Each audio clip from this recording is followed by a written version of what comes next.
Alrighty.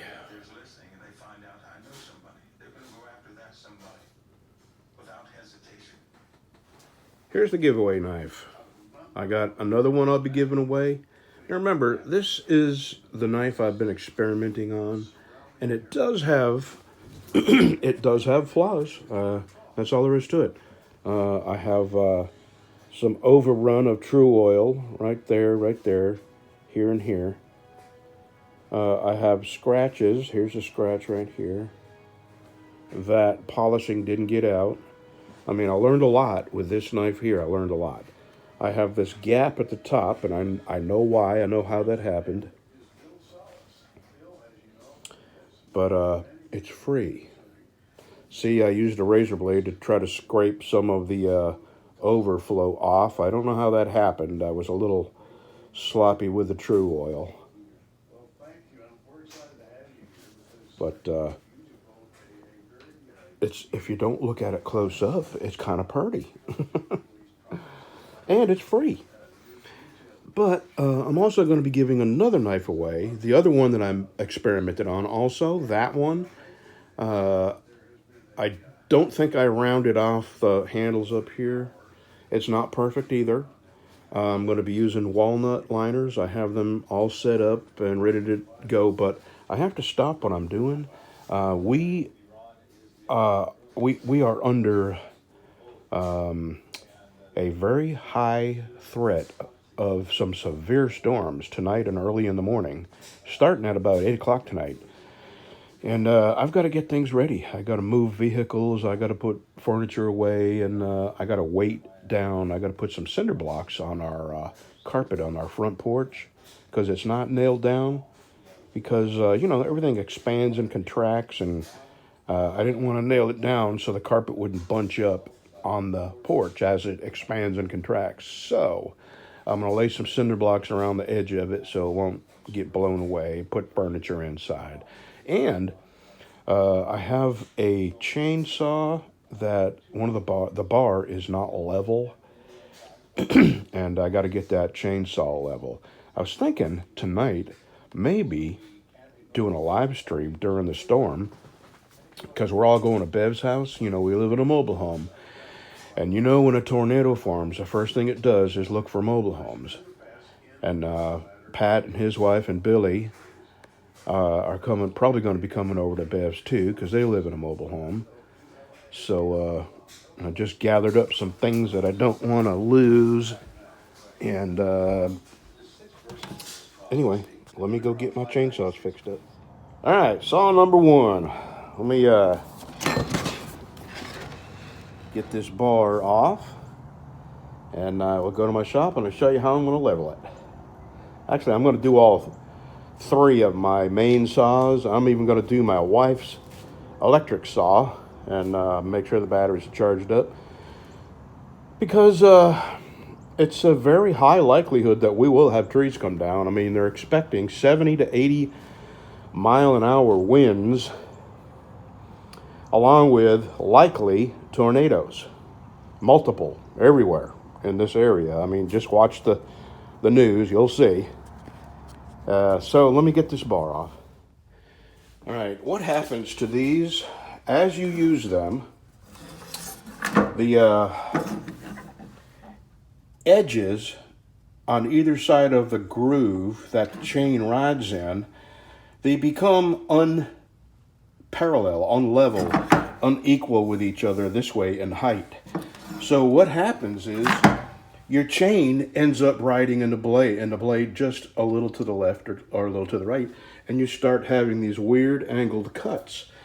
And if you're cutting a really thick log, it starts putting a bind on the blade. So over time, what you have to do is come back and square these edges up again so they're exactly level with each other. And I'm going to do it on my belt grinder. And I just double checked to make sure that my table is square to the platen back here, and it is. So I'm going to turn this off and do that. And if I can show you the difference, I will. Because what will happen is it will hit one side and not the other. it will hit the high side on this, whatever side that is, I forget.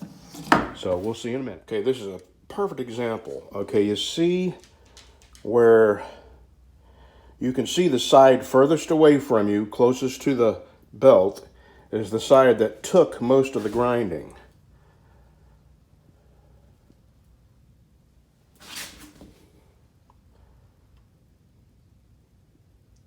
So that was the high side.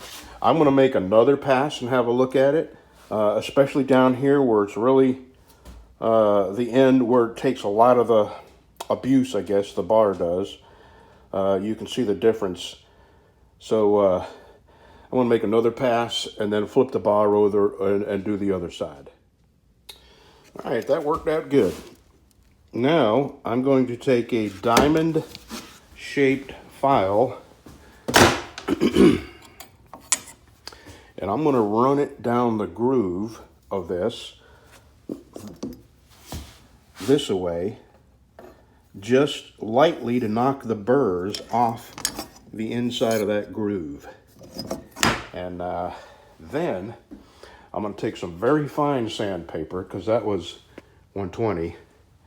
I'm going to take some very fine sandpaper, like 320, 400, and I'm going to smooth out the edges of the bars one time, and this will be good for another couple of years, based on the amount that I use it. What's wrong, Lassie? Did Timmy fall in the well again? You good boy. Okay, here's what I'm doing. And you got to be sure you keep your hand level when you do this. This is 320. And knocking off the grinding lines.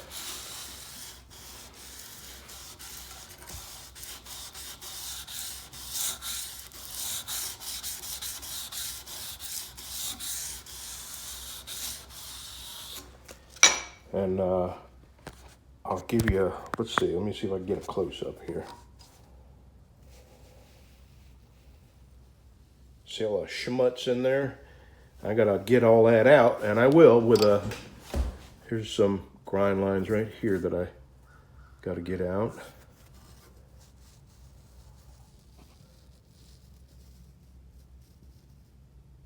All right, now I'm gonna take my triangular file like this. I'm gonna put the point in there, and I'm just gonna run it once or twice down the center of this. There we go, I can already feel it.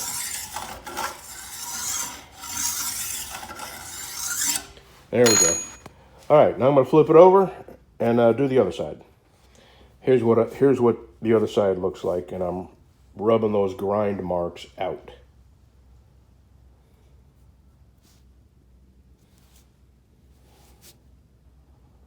There we go.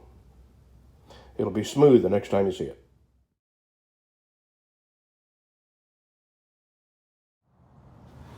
Okay, I made this hook from a putty knife.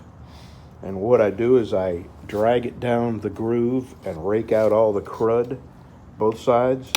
And then I take my air gun and blow out that groove. And then when I put the bar back on, before I put my chain in, I run a bead of oil in the groove, both sides, just so when I start this back up, that chain will be lubed immediately.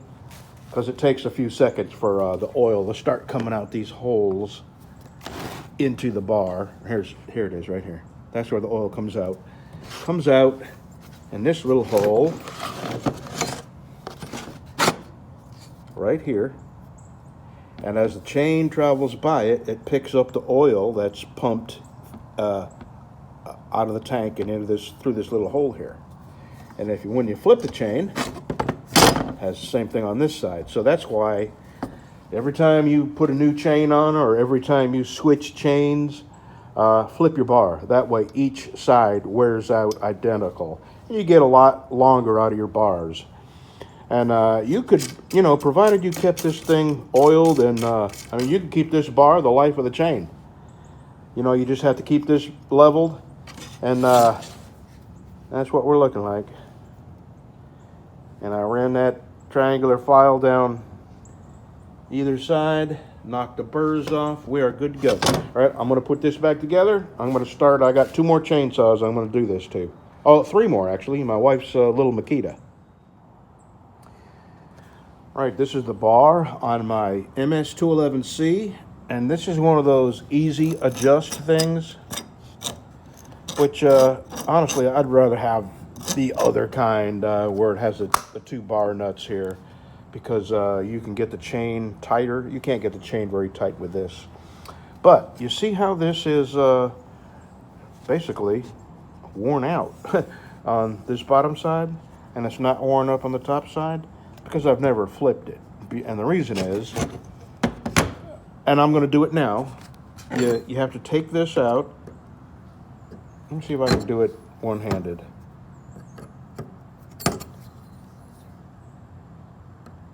Looking through the viewfinder. Yes, you can.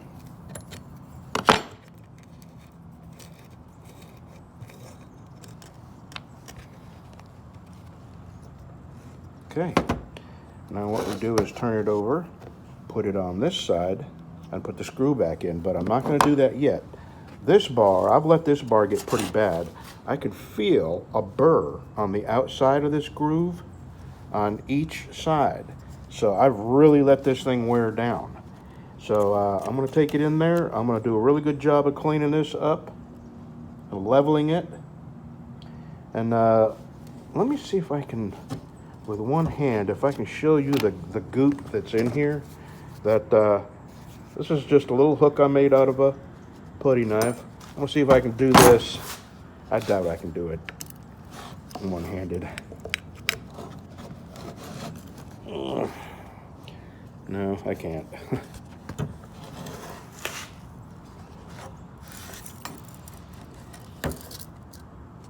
See, you can dig all that. It's sawdust, and you know, probably a little bit of metal filings and everything that come out of that bar when you clean it up. So anyway, let me go. I'm going to level this, clean it up, knock the burrs off on each side, and get this one ready to go.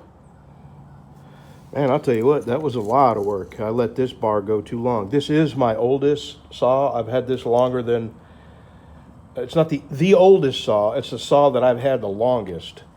And I've never done this to the bar, and you could tell, because it took a whole lot of rubbing to get these burrs that were mushroomed over squared back up.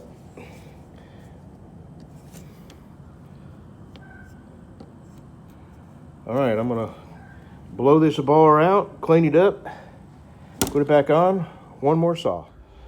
Okay, well, that was it for me for the day. I'm fixing to take me a little nap because it's going to be a very long night. And, boy, I am going to be selling, not that one, that one's gone, but this, and these 2 I am going to sell. This one and another one I'm giving away. So I will have 4 for sale. There's somebody locally wanted the Damascus, and you know, if you still want the Damascus, let me know. It's yours. And anyway, that's it for the day. If you see me again, we had good luck with the storms. If not, then we'll probably be out of power for a while, because the way they're talking 70, 80 mile an hour winds, it's not probably, but it's going to blow trees over, and lines will come down. Probably won't have any internet. But anyway, keep us in your thoughts. See you soon.